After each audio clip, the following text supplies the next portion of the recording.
ini adalah remake yang gak kalah dari film aslinya. Jadi gue baru nonton salah satu film Indonesia yang lagi tayang di bioskop minggu ini, yaitu ada Aku Mau Cerita, yang merupakan remake Indonesia buat film India Malayalam. Udah legend banget dan gue yakin banyak dari lu pasti udah nonton juga, yaitu Drishyam. Saking legendnya Drishyam tuh dia udah di remake berkali-kali ya sebelum ini, termasuk sama Bollywood juga. Dan kayaknya kalau buat kalangan penonton mainstream akan lebih familiar sama yang versi Bollywood yang diperanin sama Ajay Devgan. Cuman saran gue kalau misalkan lu udah nonton Bollywoodnya tapi belum nonton yang versi asli yang Malayalam, tonton deh. Buat gue jauh lebih bagus yang asli daripada yang Bollywood. Nah kalau versi Indonesia ini, skripnya ditulis sendiri sama sutradaranya ya, Daniel Rifki. Dan hitungannya sih untuk sebuah remake dia itu cenderung setia ya. Secara garis besar dari adegan sampai dialog sih masih kurang lebih sama. Walaupun tetap ada penyesuaian pasti ya, soal budaya itu otomatis pasti terjadi. Misal soal protagonisnya deh, profesinya. Kalau si George Cukti di versi asli itu kan adalah seorang operator TV kabel. Sedangkan di sini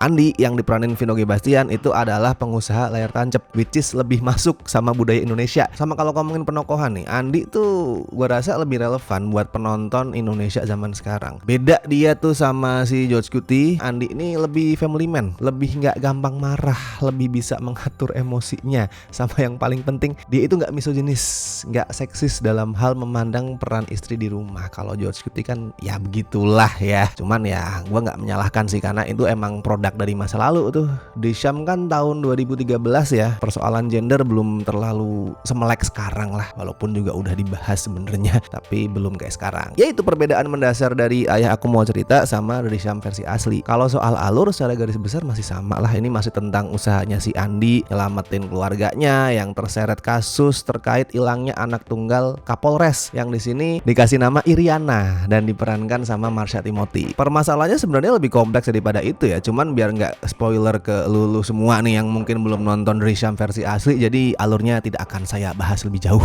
Intinya yang perlu lu tahu itu aja tadi. Soalnya nanti di depan tuh bakalan banyak banget twist and turn, terutama soal trik yang dipakai si Andi buat ngecoh polisi. Jadi kalau misalkan lu memang pengen nonton Ayah Aku Mau Cerita dan ngerasa terkejut sama twistnya, nggak usah cari lebih lanjut soal alurnya, atau better nonton film originalnya nanti aja. Setelah nonton film ini baru lu nonton yang versi aslinya. Tapi gue suka sih cara skripnya Daniel Rifki itu menyederhanakan plot dari Drishyam biar bisa lebih gampang dicerna sama penonton awam Indonesia. Karena gue yakin kalau misalkan penonton kita, penonton mainstream audience kita itu nonton Drishyam bakalan banyak bertanya-tanya soal alurnya. Dan di sini agak lebih diperjelas, tapi tanpa harus ngurangin esensi cerita aslinya dan nggak sampai kerasa nyuapin banget. Penyederhanaannya tuh nggak yang banyak banget kok, lebih ke penambahan sedikit dalam adegan atau kalimat buat ngejelasin misterinya, buat ngejelasin twistnya gitu aja. Dan sebagai gantinya karena ada sedikit penambahan itu biar nggak makin panjang, di sini tuh alurnya lebih dipadetin, langsung to the point masuk ke kasusnya. Buat gue itu juga penting ya, soalnya durasi Ayah Aku Mau Cerita kan tetap panjang ya, 160-an menit lah, which is itu buat gue adalah sebuah keberanian dan gue sangat mengapresiasi itu. Ayah Aku Mau Cerita nggak mangkas durasi misal jadi kayak 2 jam atau bahkan kurang, nggak, dia tetap mempertahankan durasi panjang ala film Drishyam, 160-an menit, 164 apa 3 gitu kalau nggak salah. Makanya biar bisa tetap panjang tapi nggak kepanjangan, nggak sampai 180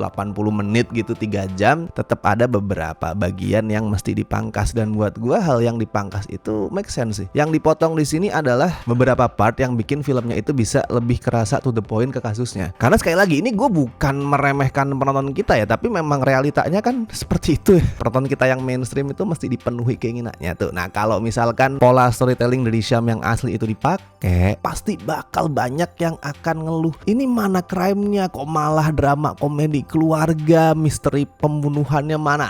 Pasti bakal banyak yang komplain kayak gitu, gue yakin. Makanya ini keputusan untuk bikin alurnya lebih to the point ke kasus yang dialamin sama Andi sekeluarga itu keputusan bagus buat gue. Tapi sekali lagi secara garis besar masih setia, karena di sini si Daniel Rifki tahu kalau dia udah dapat modal skrip misteri yang solid, nggak perlu banyak dirombak. Jadi kecuali hal-hal yang terkait budaya yang menyesuaikan sama taste penonton sini, itu tetap dipertahanin. Dan sebagai penonton yang suka banget sama Drishyam versi Malayalam, gue masih ngerasain feel terhibur yang sama. Ngeliatin kucing-kucingan psikologis antara si Andi sama si Iriana itu masih punya daya hibur yang sama. Dan sekalinya ada modifikasi sedikit-sedikit yang dilakuin ke misterinya, dampaknya positif. Ini nilai plus yang paling besar buat gue, buat skrip Ayah Aku Mau Cerita. Jadi dia itu bisa nambal Padahal beberapa trik yang dipakai sama Andi sama protagonisnya yang di film aslinya itu terlalu ngandelin kebetulan. Itu jujur adalah hal yang agak mengganggu gue pada saat nonton Drishyam dulu. Beberapa triknya tuh agak mustahil untuk dilakuin ya, kayak terlalu mengandalkan kebetulan dan keberuntungan. Nah, hal-hal kayak gitu di versi Indonesia ini ditambal. Ada beberapa, misal caranya si Andi buat bikin si kondektur bus yang dia tumpangin biar bisa ngobrol sama anak bungsunya, terus cara dia untuk dapetin struk restoran, semuanya itu di sini lebih make sense dan nggak bergantung ke kebetulan. Kalau yang di versi Malayalam tuh beberapa triknya, misal karakter utamanya nggak beruntung sedikit aja, hancur udah semuanya. Kalau di sini lebih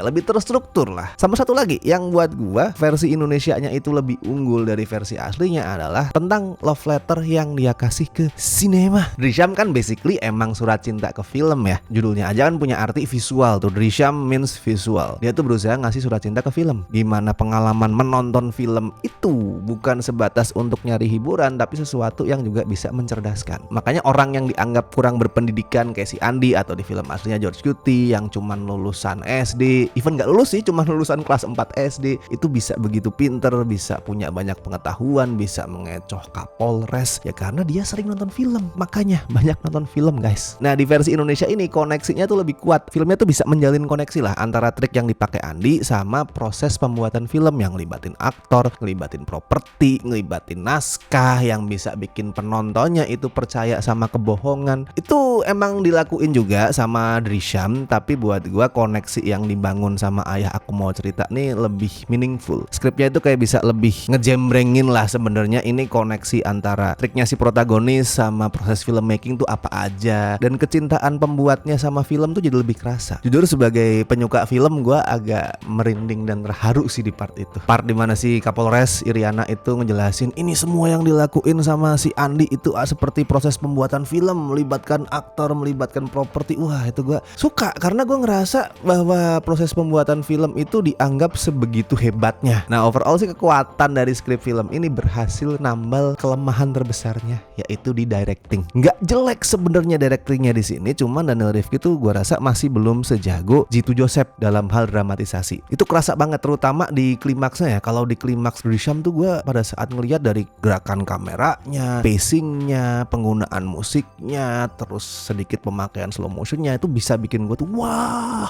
Kalau di sini oke. Nggak jelek, tapi kalau untuk urusan dramatisasi masih belum lah. Ya wajar ya, film India itu udah di daerah manapun kan emang jago urusan dramatisasi yang agak lebay. Kalau departemen lain juga gue rasa di sini bisa nunjukin kekuatannya masing-masing ya, dari musik yang kadang itu ngeblend antara sentuhan tradisional sama atmosfer ala-ala musik film noir yang bisa bikin keseluruhan scoringnya itu kedengeran fresh. Terus departemen acting juga bagus di sini. Actingnya kuat-kuat. Vino dan Marsha bagus seperti biasa. Terutama Marsha ya. Gua kagum banget di sini sama Marsha Timothy. Hebat banget bisa nyimbangin dua sisi dari karakter Iriana. Satu sebagai Kapolres yang bukan keras mungkin ya, lebih dari itu, cenderung kejam bahkan. Dia kadang bisa kelihatan kejam, tapi dia juga kadang bisa kelihatan sebagai seorang ibu yang terluka gara-gara kehilangan anak. Tuh bisa diseimbangin banget. Terutama di ending, di part terakhir tuh pada saat karakter Iriana nangis tuh gua wow, bagus banget. Terus ada juga Ziva Magnolia yang meranin Aisyah, anak sulungnya Andi yang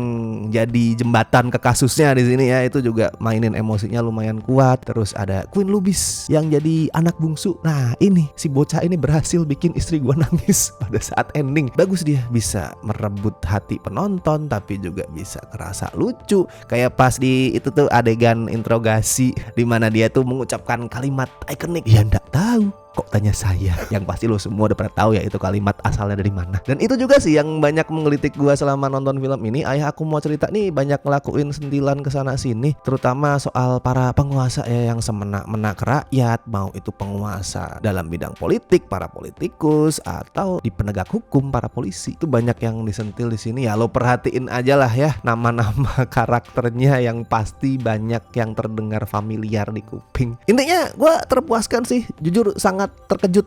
Gue suka sama film ini karena di awal diumumin gue alah ini film bagus mau di remake mah film jelek, ternyata hasilnya memuaskan. Oke, kalau skor ya buat Ayah Aku Mau Cerita, tadinya sebagai orang yang udah nonton Drishyam gue tuh pengen kasih 7,5 ke ini, tapi gue pikir-pikir lagi mempertimbangkan fakta kalau pasti di luar sana banyak juga yang belum nonton versi aslinya. Buat mereka tuh pasti film ini akan kerasa mind blowing dan seru banget. Jadi ya akhirnya saya berani kasih 8 dari 10 untuk Ayah Aku Mau Cerita. Salah satu film Indonesia paling seru tahun ini. Kalau soal judul ya mau gimana lagi ya. Jujur gue bukan orang yang ngefans sama pilihan judulnya, kayak terlalu mengikuti tren zaman sekarang soal judul panjang yang terdengar melankolis, yang terdengar kekeluargaan. Tapi ya gimana lagi kalau nggak kayak gitu, penonton kita nggak ada yang tertarik nonton men. Walaupun kurang cocok, gue bisa memahami alasan dibalik pemilihan judulnya. Tapi intinya yang penting filmnya bagus. Durasi yang hampir 3 jam itu sama sekali nggak kerasa lah, jadi langsung saja ditonton di bioskop. Oke, dan buat yang udah nonton, bagiin review kalian, pendapat kalian soal Ayah Aku Mau Cerita di kolom komentar. Silakan, bebas. Atau mungkin kalau ada yang udah nonton semua remake-nya Drishyam, bisa di ranking tuh semua versinya dari yang paling bagus sampai paling jelek mana aja. Oke, gue Rashid Haris, sampai ketemu di review-review berikutnya.